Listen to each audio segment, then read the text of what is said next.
RRR సినిమాలో నాటు పాటి ఎంత సంచలనమో రాజకీయాల్లో రఘురామకృష్ణరాజు రచ్చబండ కూడా అంతే సంచలనమన్నారు సీఎం చంద్రబాబు. డిప్యూటీ స్పీకర్గా ఎన్నికైన రఘురామకృష్ణరాజును కూటమి సభ్యులంతా కొనియాడారు. ఏపీ అసెంబ్లీ డిప్యూటీ స్పీకర్ గా రఘురామకృష్ణరాజు ఎన్నిక కావడంపై సీఎం చంద్రబాబుతో పాటు మంత్రులు, శాసనసభ్యులు అభినందించారు. తెలుగు చలనచిత్ర రంగంలో RRR సినిమా ఎంత పాపులర్ అయిందో రాజకీయాల్లో ఈ RRR కూడా అంతే పాపులర్ అయ్యారని ప్రశంసించారు. RRR సినిమాలో నాటు పాట ఎంత ప్రసిద్ధి చెందిందో రాజకీయాల్లో రఘురామకృష్ణరాజు రచ్చబండ కూడా అంతే పాపులర్ అయిందని చెప్పడంతో సభలో నవ్వులు విరిశాయి. RRR ఎంత సంచలనం సృష్టించిందో నేటి రాజకీయాల్లో మీ చరిత్ర కూడా అంత సంచలనాన్ని సృష్టించిన దిశ. RRR సినిమాలో నాటు పాట ఎంత పాపులర్ అయిందో ఈ RRR రచ్చబండ కూడా అదే మరి పాపులర్ అయింది. దానికి ఒక చరిత్ర ఉంది. రఘురామరాజును పోలీసులు కొట్టిన సమయంలో అప్పటి సీఎం జగన్ ప్రత్యక్షంగా తిలకించారని చెబితే తాను నమ్మలేదని, ఆ తర్వాత తాను జైలులో ఎలా ఉన్నానో తెలుసుకునేందుకు అక్కడ కూడా సీసీటీవీల్లో కనెక్షన్ పెట్టి జగన్ చూశారని తెలిసిన తర్వాత నమ్మాల్సి వచ్చిందని చంద్రబాబు విస్మయం వ్యక్తం చేశారు. కొలంబియాలో దుర్మార్గుడిగా పేరుగాంచిన ఎస్కోబార్ కు జగన్ కు తేడా లేదన్నారు. ఇటువంటి పరిస్థితులను ఎదురొడ్డి నిలబడిన రఘురామను పోరాట యోధుడిగా ఆ కుర్చీలో కూర్చునేందుకు అభినందిస్తున్నట్లు చంద్రబాబు చెప్పారు.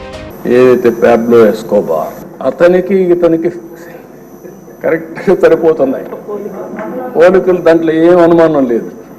అతను కూడా మీరు చూస్తే కొలంబియాలో మారక ద్రవ్యాల ముఠాలకు ఎస్కోబార్ నాయకుడు, అత్యంత ధనికుడుగా, నేరస్తుడుగా, దుర్మార్గుడిగా ఎమర్జయ్యాడు. దుర్మార్గుడు అంటున్నా నేను. ప్రపంచ మార్కెట్లో 80% కోకైన్ వంటి మారక ద్రవ్యాలని తయారు చేసి సరఫరా చేసి మొత్తం ప్రపంచంలోని డ్రగ్ స్మగ్లర్గా తయారయ్యాడు. మన ఈయన కూడా చూస్తే గంజాయి వచ్చింది, డ్రగ్స్ వచ్చాయి. ఈరోజు నేను హామీ ఇస్తున్నా, ఎట్టి పరిస్థితుల్లో రాబోయే రోజుల్లో ఎవరైనా సరే గంజాయి అమ్మిన, గంజాయి పండించిన ఉక్కు పాదంతో ఈ ప్రభుత్వం అణిచివేస్తుంది. రాజకీయాలను నేరమయం చేయటం మంచిది కాదని, నేర స్వభావం ఉన్న వ్యక్తి రాజ్యాన్ని ఏలితే ఎవరినైనా బలి చేస్తారని ఉప ముఖ్యమంత్రి పవన్ కళ్యాణ్ తెలిపారు. సుప్రీంకోర్టు న్యాయమూర్తులను, చిన్న కార్యకర్తలను, సొంత పార్టీ ఎంపీని కూడా ఆయన వదల్లేదని, రఘురామపై 3rd డిగ్రీ ప్రయోగించడం తనకు ఆవేదన కలిగించిందని పవన్ కళ్యాణ్ తెలిపారు. కర్మ ఎవరినీ వదలదని, మీ నియోజకవర్గంలో అడుగు పెట్టనివ్వం అన్నవారే సభకు రాలేకపోయారని, ఇప్పుడు వారికి మిమ్మల్ని ఎదుర్కోవాలంటే భయమని పవన్ చెప్పారు. For every action there is an equal and opposite reaction. అలాగే కర్మ ఎవరిని వదలదని, మిమ్మల్ని ఎవరైతే మీకు అడుగు పెట్టనివ్వం, మీ నియోజకవర్గంలో మిమ్మల్ని అడుగు పెట్టనివ్వం, మిమ్మల్ని అడుగు పెట్టనివ్వం అని చెప్పి ఛాలెంజ్ చేసిన వాళ్ళు ఈరోజు అడుగు పెట్టలేకపోయారు. కర్మ అంత బలంగా ఉంది. ఈరోజు అడుగు పెట్టడానికి కూడా భయం ఉంది. మిమ్మల్ని ఎదుర్కోవాలంటే భయం. ఎందుకు మనం వ్యవస్థల్ని కాపాడాలి, ఎందుకు రూల్స్ పాటించాలి అంటే, మనిషి అధికారం మదనెక్కి అహంకారంతో ఉంటే ప్రకృతిలో ఏమీ జరగదు, ఏమి అనుకోవడానికి లేదు. దానికి నిదర్శనమే సభ, దానికి నిదర్శనమే మిమ్మల్ని ఎంత హింసించి.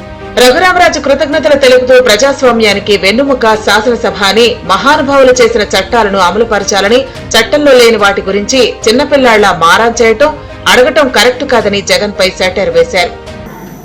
చిన్నపిల్లలు చందమామ కోసం మారాన్ చేసినట్టు ప్రజలు ఇవ్వలేదు. దానికి చంద్రబాబు నాయుడు గారు కానీ, లోకేష్ గారు కానీ ఎవరైనా ఏం చేయగలరు? ప్రజలు వారికి ప్రతిపక్ష హోదా ఇవ్వలేదు. ఇవ్వని హోదా గురించి ప్రజలను ఎవరన్నా అంటే ప్రజలను అనుకోండి, కానీ మరి చట్టాలు లేని దాని గురించి మారాన్ చేయటం అనేది ప్రతిపక్ష పార్టీకి భావ్యం కాదు. ఆ పార్టీ ముఖ్య కార్యదర్శి విజయసాయి రెడ్డి గారు చక్కటి ట్వీట్ కూడా ఇచ్చారు నన్ను అభినందిస్తూ. మరి సభ సజావుగా జరిగే విధంగా మీరు గతాన్ని గుర్తుపెట్టుకోకుండా చాలా బాగా నడిపిస్తారని చెప్పి it's a very positive statement. Raghuramakrishnaraju deputy speaker గా ఎన్నిక కావడంతో ఆయనకు శాసనసభలో ఛాంబర్ ను కేటాయించారు. గతంలో చంద్రబాబు నాయుడు ప్రతిపక్ష నేతగా ఉన్న సమయంలో కేటాయించిన ఛాంబర్ లో రఘురామరాజుకు ఛాంబర్ ఇచ్చారు. ఆయన ఆ ఛాంబర్ లో కూడా ఆసీనులయ్యారు. శాసనసభ సెక్రటరీ జనరల్ తో పాటు శాసనసభ సిబ్బంది, పలువురు ఎమ్మెల్యేలు, మంత్రులు రఘురామరాజును అభినందించారు.